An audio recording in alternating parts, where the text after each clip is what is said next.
Hello guys, praise the Lord. So I would like to discuss with you few things. So ఒకసారి నేను అలాగా central shopping mall నడుస్తాను అనమాట. నడుస్తున్నప్పుడు కింద ఫ్లోర్లో కేఎఫ్సీ అని, పై ఫ్లోర్లో క్లాతింగ్ సెక్షన్, తర్వాత పై ఫ్లోర్లో మూవీ సెక్షన్, తర్వాత పై ఫ్లోర్లో గేమ్ సెక్షన్ అని, తర్వాత ఇంకా పై ఫ్లోర్లోకి వెళ్తే ఫుడ్ సెక్షన్ అని, చాలా డిఫరెంట్గా ఉంది, చాలా అందంగా ఉంది.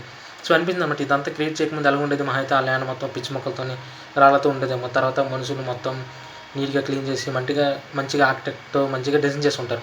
సో అదేవిధంగా దేవుడు కూడా బైబిల్ జెన్సిస్ చాప్టర్ 1లో చూసుకున్నట్లయితే, దేవుడు కూడా ఒక ఆర్డర్ లేని ప్రపంచాన్ని, వెలుగులేని ప్రపంచాన్ని మంచిగా నీట్గా డిజైన్ చేశాడు. మంచిగా నీట్గా క్రియేట్ చేశాడు. ఒక ఆర్కిటెక్ట్ అనేవాడు క్రియేటర్ ఆఫ్ బిల్డింగ్, అంటే పర్టికులర్ మూవీ హాల్ని క్రియేట్ చేయాలనుకున్నాడు అనుకోండి, ఆర్కిటెక్ట్ ఎలా క్రియేట్ చేస్తాడు, దానికి తగ్గట్టు క్రియేట్ చేస్తాడు. సో అదేవిధంగా దేవుడు కూడా మనందరినీ, ఈ లోకాన్ని మొత్తాన్ని క్రియేట్ చేశాడు. సో అదేవిధంగా ఒక పర్పస్తో క్రియేట్ చేస్తాడు. మూవీ సెక్షన్ని క్రియేట్ చేయాలనుకుంటే దానికి తగ్గట్టు ఆ పర్పస్తో డిజైన్ చేస్తాడు. దేవుడు కూడా మనల్ని ఒక పర్పస్తో క్రియేట్ చేశాడు. ఈ లోకాన్ని మొత్తాన్ని ఒక పర్పస్తో క్రియేట్ చేశాడు. అంతేకాకుండా ఇంకా గాడ్ ఈజ్ పవర్ఫుల్. హ్యూమన్స్ అనే వాళ్ళు జస్ట్ ఫిజికల్ థింగ్స్ మాత్రం క్రియేట్ చేశాడు, కానీ దేవుడు జీవమున్న మనల్ని క్రియేట్ చేశాడు, ఒక మంచి ఎత్తని క్రియేట్ చేశాడు. So God is powerful. ఇంత పెద్ద ఎత్తని క్రియేట్ చేసిన దేవుడు, ఇంత పెద్ద యూనివర్స్ని క్రియేట్ చేసిన దేవుడు మన జీవితాల కూడా చాలా అద్భుతాన్ని క్రియేట్ చేయగలడు. So this is all I have learn from Bible Genesis chapter 1.